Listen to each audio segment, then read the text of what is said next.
We solve our clients' toughest science and engineering challenges. Part of that is being creative. It's taking what they've asked us to do and looking at it from different perspectives and say, hey, is there a better way to do this?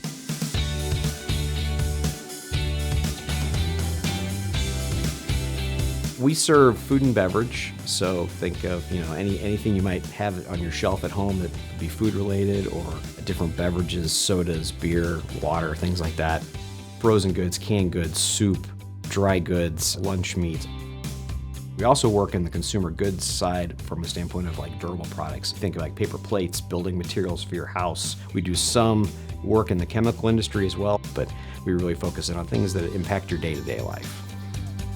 When we put a new production line in, you got the direct impact back to the community of, hey, maybe this facility is producing food, and now you got a new variety of something on the grocery store shelf, or more access to something you didn't have before. And you get the impact of, we're probably creating some new jobs.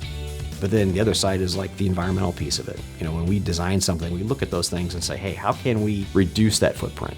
Right? How can we reduce water usage? How can we reduce electrical usage? How can we reduce wastewater or waste products that are produced by this process that go back to the environment, or where we source things from even? It's important to Foth because every choice we make impacts that future generation. And sometimes our clients, that's not necessarily their focus, but we think about those things. As we're designing these products, we've got a lot of CAD systems we use. So think AutoCAD, think 3D modeling. We also use scanners, so we'll go ahead and take scans of client facilities and produce a point cloud that then turns into a rendering of that facility that we can then use in a 3D model as a backdrop.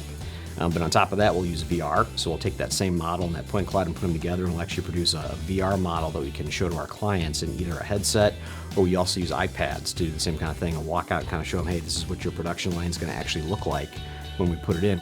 So it's a great kind of visualization tool to help our clients understand things. We help our clients solve their problem, but yet have a positive impact on the environment. I'm really proud of how our engineers do that.